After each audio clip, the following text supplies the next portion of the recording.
Hello, কেমন আছো বলো তোমরা সবাই? আমার নিট বাংলা চ্যানেলে তোমাদের অনেক অনেক ওয়েলকাম। তোমাদের নিট নিয়ে কয়েকটা বিশেষ প্রশ্ন আমি বারবার পাই কমেন্টে, তো ভাবলাম সেইগুলোর উত্তর আজকে দেওয়া যাক। এই অল ইন্ডিয়া র্যাঙ্ক আর স্টেট র্যাঙ্ক নিয়ে অনেকের মধ্যেই কনফিউশন আছে। আর স্টেট র্যাঙ্ক তো রেজাল্টে লেখা থাকে না, তাহলে সেটা কি করে জানবো? আর স্টেট র্যাঙ্ক দিয়ে হবেই বা কি, অল ইন্ডিয়া র্যাঙ্ক দিয়ে হবেই বা কি, কোনটা করানো বেশি প্রয়োজন, কোনটা না করলেই নয়, আর কোনটার দ্বারা বেটার কলেজ পাওয়া যেতে পারে, এই সব কিছু আলোচনা আজকের ভিডিওতে থাকবে। আর তুমি যদি আমার চ্যানেলে নতুন হচ্ছ, চ্যানেলটা সাবস্ক্রাইব করতে পারো। ভিডিওগুলো ভালো লাগলে লাইক কমেন্ট শেয়ার করতে একদম ভুলো না। তোমার নিট জার্নিতে আমি কন্টিনিউয়াস তোমার পাশে থাকবো। তো প্রথমে বলি যে তুমি যখন নিটের পরীক্ষার পরে তার রেজাল্ট পাবে, মার্কশিট হাতে যখন পাবে, সেই মার্কশিটে কিন্তু তোমার মেনশন করা থাকবে অল ইন্ডিয়া র্যাঙ্ক বা AIR। অল ইন্ডিয়া র্যাঙ্ক মানে কি, যে ধরো এবছর সাপোজ 25 লাখ পরীক্ষার্থী পরীক্ষা দিল, ঠিক আছে? এবার 25 লাখের মধ্যে তুমি কততম, সেটা হচ্ছে তোমার অল ইন্ডিয়া র্যাঙ্ক। এবার সেটা কিন্তু প্রত্যেকে পায়, প্রত্যেকেই একটা না একটা তম তো বটেই, তো সে কিন্তু পাবেই এটা।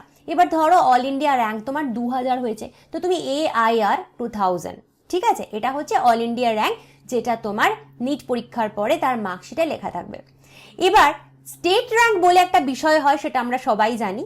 আমরা যেই স্টেটে বিলং করি সেই স্টেটের একটা র্যাঙ্ক থাকে।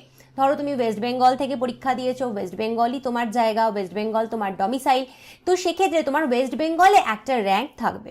ওয়েস্ট বেঙ্গলে র্যাঙ্ক থাকবে বলতে দেখো, এই 25 লাখ পরীক্ষার্থীদের মধ্যে ধরে নাও 1 লাখ ওয়েস্ট বেঙ্গল থেকে দিয়েছে, যদিও এত দেয় না, তবুও আমি তর্কের খাতিরে ধরছি 1 লাখ ধরো ওয়েস্ট বেঙ্গল থেকে দিয়েছে, বা তার বেশি দিয়েছে কমই দিয়েছে, ওই আলোচনায় যাবো না। ধরে নাও 1 লাখ দিয়েছে ওয়েস্ট বেঙ্গলে।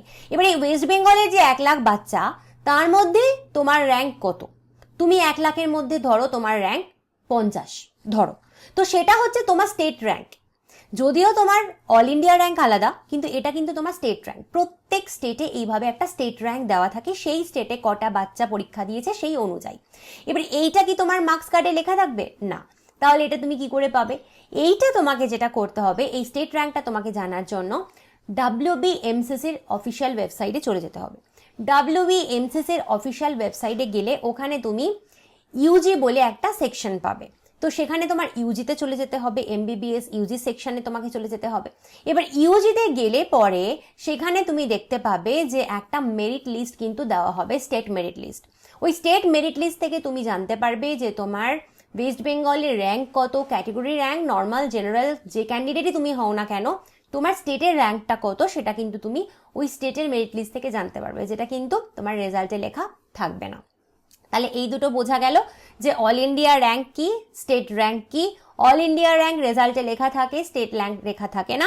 স্টেট র্যাঙ্ক আলাদা করে জানতে হয় পোর্টালে গিয়ে, ঠিক আছে? সেটা WBMCCর পোর্টাল থেকে তোমাকে জানতে হবে।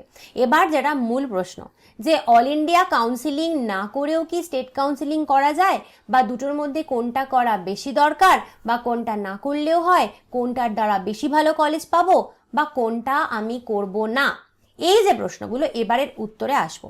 প্রথম কথা হলো, অল ইন্ডিয়া কাউন্সিলিং না করেও স্টেট কাউন্সিলিং করা যায়। এটার ব্যাপারটা কি দেখো, নিটের রেজাল্ট বেরোনোর কিছুদিন পরেই প্রথম শুরু হয় অল ইন্ডিয়া কাউন্সিলিং, যেটা MCC করায়। MCCর ওয়েবসাইটে গিয়ে তুমি দেখতে পাবে অল ইন্ডিয়া কাউন্সিলিং শুরু হচ্ছে।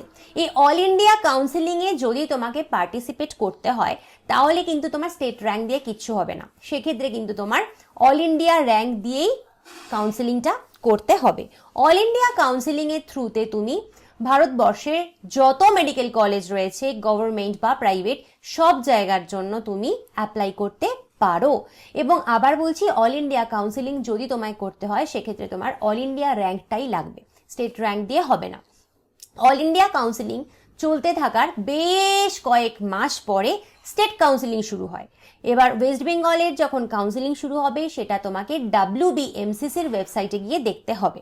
এবার ওয়েস্ট বেঙ্গলের যখন স্টেট কাউন্সিলিং শুরু হচ্ছে, সেই সময় যদি তুমি স্টেট কাউন্সিলিং করতে চাও, তখন তোমার লাগবে স্টেট র্যাঙ্ক। তখন কিন্তু তোমার অল ইন্ডিয়া র্যাঙ্ক লাগবে না, তখন লাগবে তোমার স্টেট র্যাঙ্ক। স্টেট র্যাঙ্কের থ্রুতে স্টেট কাউন্সিলিং করলে তুমি শুধুমাত্র ওয়েস্ট বেঙ্গলেরই যত সরকারি এবং প্রাইভেট কলেজ আছে সেগুলো টার্গেট করতে পারবে, ঠিক আছে? তখন কিন্তু তুমি এরকম অল ইন্ডিয়ার অন্যান্য কলেজগুলো টার্গেট করতে পারবে না, মানে পশ্চিমবঙ্গের বাইরের অন্যান্য কলেজ কিন্তু টার্গেট করতে পারবে না। স্টেট র্যাঙ্কের থ্রুতে শুধুমাত্র স্টেটের কলেজগুলোকেই তুমি টার্গেট করতে পারবে। এবার অবশ্যই অল ইন্ডিয়া কাউন্সিলিংয়ে পার্টিসিপেট না করেও ডাইরেক্ট তুমি স্টেট কাউন্সিলিংয়ে পার্টিসিপেট করতে পারো। দেখো কমপ্লিটলি এটা আলাদা প্রসেস, এরকম নয় যে দুটো কাউন্সিলিংই তোমায় করতে হবে, একদমই না। তুমি ডাইরেক্ট স্টেট কাউন্সিলিং করতে পারো।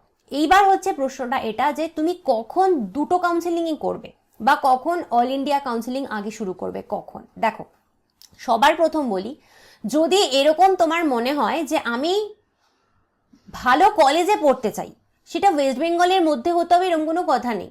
ধরো তুমি চাইছো দিল্লিতে একটা কলেজে পড়তে, বা রাজস্থানে একটা কলেজে পড়তে, ভুবনেশ্বরে একটা কলেজে পড়তে, তোমার সেই কলেজটা ড্রিম, ডাজন্ট ম্যাটার কি সেটা ওয়েস্ট বেঙ্গলে আছে কিনা, তখন কিন্তু তোমাকে অল ইন্ডিয়া কাউন্সিলিং করতে হবে, কারণ সেটা তো বেঙ্গলে নয়, অতএব স্টেট কাউন্সিলিংয়ে তুমি সেটা পাবে না। তখন অল ইন্ডিয়া কাউন্সিলিং তোমায় করতে হবে, সোজা কথা। আর যদি তুমি মনে করো যে আমি বাবা স্টেটের বাইরে যাবই না, আমি ওয়েস্ট বেঙ্গলের বাইরে কোথাও যাব না, সে আমি যেই কলেজই পাই না কেন, তাই যদি হয় তাহলে তুমি কেন অল ইন্ডিয়া কাউন্সিলিং করবে? তুমি ডাইরেক্ট স্টেট কাউন্সিলিং করবে, তোমার অল ইন্ডিয়া কাউন্সিলিং করার দরকারই নেই।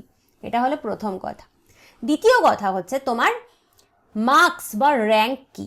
দেখো যদি তোমার র্যাঙ্ক খুব ভালো থাকে বা খুব মার্কস ভালো পাও, সেক্ষেত্রে কিন্তু তুমি অল ইন্ডিয়া কাউন্সিলিং করতে পারো, কারণ অল ইন্ডিয়া কাউন্সিলিংয়ে কিন্তু কাট অফ বেশ বেশি থাকে। আবার যদি তুমি স্টেট কাউন্সিলিং করবে বলে মনে করছো, সেক্ষেত্রে অনেকটা কম নম্বরেও হয়ে যাবে।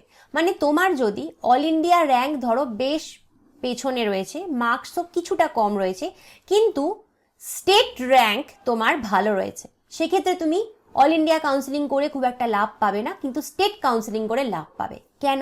দেখো স্টেট র্যাঙ্কের কাট অফ অনেক কম হয়। কেন? কারণ সেটা কিন্তু মাত্র ওই স্টেটের বাচ্চাগুলোর ওপরেই নির্ভর করছে তারা কিরম পারফর্ম করেছে। এবার অত্যন্ত দুঃখের সঙ্গে জানাচ্ছি যে ওয়েস্ট বেঙ্গলের কাট অফ খুব কম থাকে।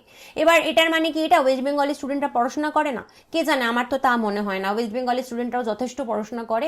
আমার মনে হয় ওরা হয়তো ঠিক প্রচুর বাচ্চা বেঙ্গলি মিডিয়াম থেকে পড়ে বলে কিছুটা সাফার করে, বাকিরা হয়তো প্রপার টিচিংয়ের যে এক্সপিরিয়েন্সড টিচার দরকার বা যে সুবিধেগুলো দরকার নিটের জন্য সেগুলো হয়তো পায় না, বা তোমাদের বোর্ডের সিলেবাস অনেকটাই আলাদা নিটের থেকে, বোর্ডের সাথে নিট পড়তে গিয়ে তোমরা পারো না, যে কোনো কারণেই হোক ওয়েস্ট বেঙ্গলের স্টুডেন্টরা কিন্তু কিছুটা স্কোর কম করে অন্যান্য অনেক রাজ্যের তুলনায়, যে কারণে ওয়েস্ট বেঙ্গলের কাট অফ কিন্তু অনেকটা কম যায়।